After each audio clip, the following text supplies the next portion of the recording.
Você conhece algum superapóstolo? É tão interessante que a Bíblia já fala de pessoas que se acham o cara, aquele que merece todas as honras quando chegam diante de uma congregação, talvez queiram ser aplaudidos, tapete vermelho. Não é bem assim que o Evangelho me ensina, que significa seguir e servir a Deus. Nós somos chamados a uma vida de humildade, de simplicidade, caminhando com o Senhor, na humildade, servindo uns aos outros. Não existe ninguém maior e nem menor, melhor ou pior do que o outro. Deus não faz acepção de pessoas. E quando nós estamos liderando, o próprio Jesus nos ensina que o líder é aquele que serve, é uma vida de serviço.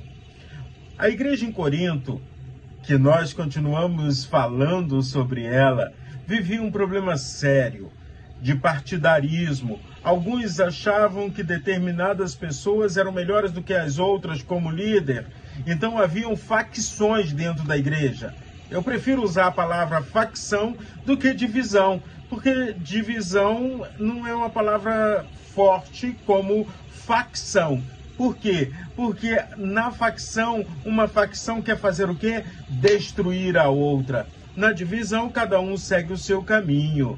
Mas na igreja de Corinto tinha isso. As pessoas queriam destruir a imagem do apóstolo Paulo. Afinal de contas, Paulo procurava uma vida santa, uma vida integrada e intimidade com Deus.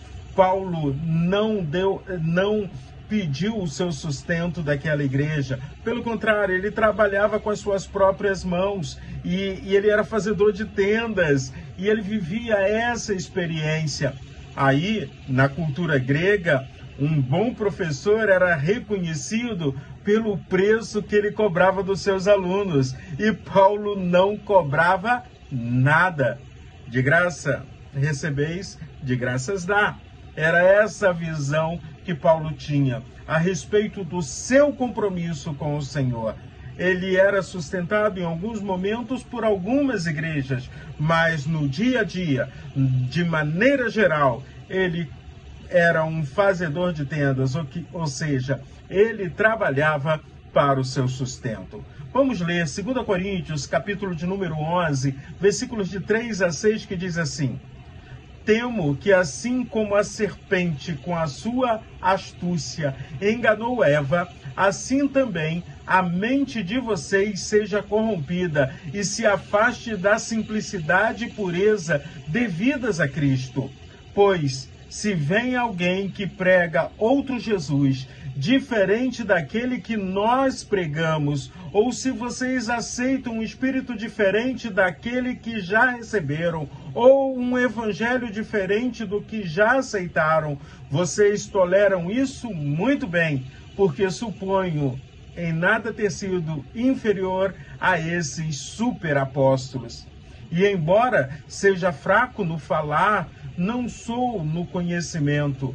Em tudo e por todos os modos temos manifestado isto a vocês. Será que cometi algum pecado pelo fato de viver humildemente para que vocês fossem exaltados, visto que lhes anunciei o Evangelho de Deus sem cobrar nada? Não é uma relação de troca, não é uma relação de trabalho, de emprego, de serviço. Paulo está dizendo que ele estava vivendo o Evangelho com a convicção do chamado dele diante do Senhor. Então, quando a gente olha para essa realidade, eu quero te chamar a atenção.